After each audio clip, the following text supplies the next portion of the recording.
ಹಾಗೆ ಇಲ್ಲಿ ಬಂದಿರುವ ಪ್ರತಿಯೊಬ್ಬ ಸದಸ್ಯರಿಗೂ, ಸದಸ್ಯರ ಜೊತೆ ಬಂದಿರುವ ಸ್ನೇಹಿತರಿಗೆ ಹಾಗೂ ಬಂಧು ಬಳಗದವರಿಗೆ, ನಮ್ಮ ಮಾಧ್ಯಮದವರಿಗೆ ಪ್ರತಿಯೊಬ್ಬರಿಗೂ ಮತ್ತೊಮ್ಮೆ ಸ್ವಾಗತವನ್ನು ಹೇಳ್ತಾ,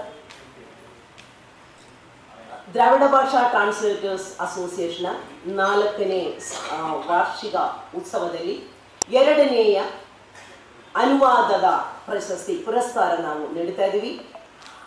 ತುಂಬ ಸಂತೋಷದಿಂದ ಆಚರಿಸಬೇಕಾಗಿತ್ತು. ಈಗಿನ ಸಂತೋಷಕ್ಕೆ ಕಮ್ಮಿ ಏನಿಲ್ಲ. ಆದರೂ ನಮ್ಮ ಸರ್ SL ಭೈರಪ್ಪ ಅವರ ನಿಧನ ಸ್ವಲ್ಪ ಬೇಜಾರುಂಟು ಮಾಡಿದೆ.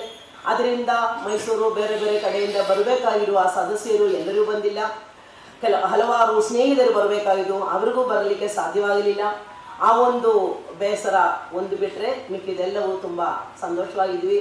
ನಾನು ಯಾವಾಗಲೂ ಸಂತೋಷ ಆಗಿರೋಳೆ, ನನ್ನ ಬೇಜಾರಾಗಿ ಇರೋದೇ ಇಲ್ಲ. ಹೀಗೇ ನಾನಿರೋದು. ಸೊ ಇಲ್ಲಿನ ಕಾರ್ಯಕ್ರಮದಲ್ಲಿ ದ್ರಾವಿಡ ಭಾಷಾ ಟ್ರಾನ್ಸ್ಲೇಟರ್ಸ್ ಅಸೋಸಿಯೇಷನ್ ಸ್ಟಾರ್ಟ್ ಆಗಿ ಇವತ್ತು 4ನೇ ವರ್ಷ. ಕಳೆದ ಬಾರಿ ನಾವು ಇತರ ದ್ರಾವಿಡ ಭಾಷೆಗಳಿಂದ ತಮಿಳಿಗೆ ಅನುವಾದಗೊಂಡ ಕೃತಿಗೆ, ತೆಲುಗಿನಿಂದ ತಮಿಳಿಗೆ ಬಂದಿರೋ ಕೃತಿಗೆ ಅವಾರ್ಡ್ ಕೊಟ್ಟಿದ್ವಿ. ಈ ವರ್ಷ ಮಲಯಾಳಮಿಂದ ಕನ್ನಡಕ್ಕೆ ಅನುವಾದಗೊಂಡಿರೋ ಕೃತಿಗೆ ಶ್ರೀ ಮೋಹನ್ ಗುಂಡಾರ್ ಅವರಿಗೆ ಅವಾರ್ಡ್ ನೀಡ್ತಾ ಇದ್ದೀವಿ. ಅಂದರೆ ಪ್ರತಿಯೊಂದು ವರ್ಷ ನಮ್ಮ ಉದ್ದೇಶ ದ್ರಾವಿಡ ಭಾಷೆಗಳಿಂದ ಒಂದೊಂದು ಭಾಷೆಗೆ, ಫಸ್ಟ್ ತಮಿಳು ತಗೊಂಡಿದ್ವಿ, ಈ ಸಲ ಕನ್ನಡ, ಮುಂದಿನ ಸಾಲಿನಲ್ಲಿ ಮಲಯಾಳಂ, ನೆಕ್ಸ್ಟು ತೆಲುಗು, ನಂತರ ತುಳು, ಈ ಥರ ಹೋಗೋಣ ಅಂದ. ಈಗ ಕಾದಂಬರಿಯನ್ನು ತಗೊಂಡಿದ್ದೀವಿ. ಈ ಕಾದಂಬರಿದೊಂದು ಸೀರೀಸ್ ಆದ ನಂತರ ಸಣ್ಣ ಕಥೆಗಳ ಸಮಾರಂಭ.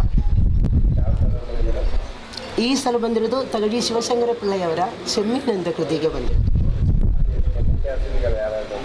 ಈಗ ಮುಖ್ಯ ಅತಿಥಿಗಳು ನಮ್ಮ ಕನ್ನಡ ಡೆವಲಪ್ಮೆಂಟ್ ಅಥಾರಿಟಿ ಅಭಿವೃದ್ಧಿ ಪ್ರಾಧಿಕಾರದ ಕಾರ್ಯದರ್ಶಿಗಳು ಸಂತೋಷ ನಗರರಿದ್ದಾರೆ.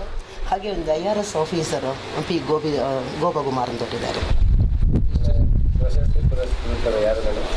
ಪ್ರಶಸ್ತಿ ಪುರಸ್ಕೃತರು ಹೇಳಿದ್ರಲ್ಲ ಸರ್, ಮೋಹನ್ ಗುಂಡಾರ್ ಅವರು, ಶ್ರೀ ಡಾಕ್ಟರ್ ಮೋಹನ್ ಗುಂಡಾರ್ ಅವರು. ಅವರು ಹಂಪಿ ಯೂನಿವರ್ಸಿಟಿಯಲ್ಲಿ ಪ್ರಾಧ್ಯಾಪಕರಾಗಿದ್ದರು. ಇತ್ತೀಚೆಗೆ ನಿವೃತ್ತಿಗೊಂಡಿದ್ದಾರೆ, ರಿಟೈರ್ಡ್ ಆಗಿದ್ದಾರೆ.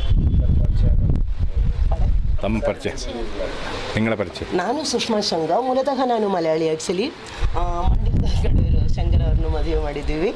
ಆನಂತರ ಮದುವೆ ಆದ ನಂತರ ಕನ್ನಡ ಅಕ್ಷರಗಳಿಂದ ಕಲ್ತ್ಕೊಂಡು ಕನ್ನಡದಲ್ಲಿ MA, MPhil, PhD ಮಾಡಿದ್ದೇವೆ. ಕನ್ನಡದಲ್ಲಿ ಸುಮಾರು ಪುಸ್ತಕಗಳು ಬರೆದಿದ್ದೀವಿ.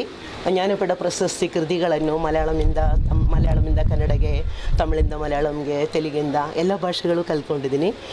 ಈ ದ್ರಾವಿಡ ಭಾಷಾ ಟ್ರಾನ್ಸ್ಲೇಟರ್ಸ್ ಅಸೋಸಿಯೇಷನ್ ಏನಕ್ಕೆ ಈ ಥರ ಒಂದು ಸಮಾರಂಭ ಶುರು ಮಾಡಬೇಕು ನೆನೆಸು ಅಂದರೆ, PhD ಮಾಡೋ ಸಂದರ್ಭದಲ್ಲಿ 4 ಭಾಷೆಗಳನ್ನು ತಗೊಂಡು ನಾನು PhD ಮಾಡಿದ್ದೀವಿ. ಆವಾಗ ಕನ್ನಡ ಮಲಯಾಳ ನನ್ನ ಹೆತ್ತ ತಾಯಿ, ಮಾತೃಭಾಷೆ ಗೊತ್ತಿತ್ತು. ಕನ್ನಡ ನನ್ನ ಸಾಕು ತಾಯಿ, ಆ ಭಾಷೆಯಲ್ಲೂ ನಾನು ಪ್ರಾವೀಣ್ಯ ಆಗಿದ್ದೆ.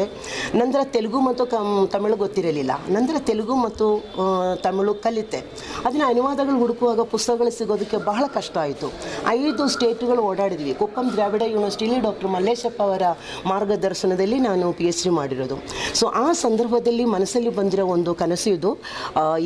ಈ ಥರ ವಿದ್ಯಾರ್ಥಿಗಳಿಗೆ, ಗವೇಷಣಾ ವಿದ್ಯಾರ್ಥಿಗಳಿಗೆ ಅಥವಾ ಸಂಶೋಧನಾ ವಿದ್ಯಾರ್ಥಿಗಳಿಗೆ ಸಹಾಯಕರವಾಗಲಿ ಅಂತ ಈ ಅನುವಾದಕರ ಸಂಘ ಕಟ್ಟಬೇಕು ಅಂತ.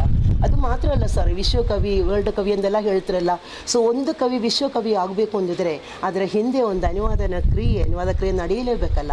ಇಲ್ಲಿದ್ರೆ ಅದೇ ಒಂದು ಭಾಷೆಯಲ್ಲೂ ಮಾತ್ರ ಇರ್ತದೆ ಅಲ್ವಾ. ಸೊ ಅದರಿಂದ ಇದು ಮಾಡಬೇಕು ನೆನೆಸಿದ್ದು ಮಾಡ್ತಾ ಇದ್ದೀನಿ. ತುಂಬ ಜನ ಸಪೋರ್ಟು ಮಾಡಿದ್ದಾರೆ ಇದಕ್ಕೆ. ನಮ್ಮ ಪ್ರೊಫೆಸರ್ K. ಶಾರದವರಾಗಲಿ, ನಂತರ KK ನಾದಾಶೆಟ್ಟಿ ಸರ್ ಆಗಲಿ, ಅವರೇ ಈಗ ಅಡ್ವೈಸರ್. ಆ್ಯಕ್ಚುಲಿ ಅವ್ರು ಇವತ್ತು ಬರಲಿಕ್ಕೆ ಆಗಿಲ್ಲ. 4 ವರ್ಷದಿಂದ ಬಿಗಿನಿಂಗೇ ಅವರೇ ನಮ್ಮ ಅಡ್ವೈಸರ್ ಆಗಿ ನಮ್ಮ ಜೊತೆ ಇದ್ದಾರೆ. ಇವರು ನಮ್ಮ ಸೆಕ್ರೆಟರಿಯವರು K. ಪ್ರಭಾಕರನ್ ಸರ್ ಅಂತ. ಇವರು ರಾಕೇಶ್ ನನ್ನ ಸ್ಟೂಡೆಂಟು ಹಾಗೂ ಇದನ್ನು ಟ್ರೆಷರ್ ಆಗಿದ್ದಾರೆ. ಕೇಂಬ್ರಿಡ್ಜ್ ಕಾಲೇಜಲ್ಲಿ ಪ್ರೊಫೆಸರ್ ಆಗಿ ಕೆಲಸ ಮಾಡ್ತಿದ್ದಾರೆ. ಇನ್ನೂ ಇದ್ದಾರೆ. ಇವರು ನಮ್ಮ ತಮಿಳು ರೆಪ್ರೆಸೆಂಟೇಟಿವು. ಹಾಗೆ ಒಂದು ಟೀಮ್ ವರ್ಕ್ ಇದು, ನಂದು ಮಾತ್ರ ಅಲ್ಲ, ಒಂದು ಟೀಮ್ ವರ್ಕು.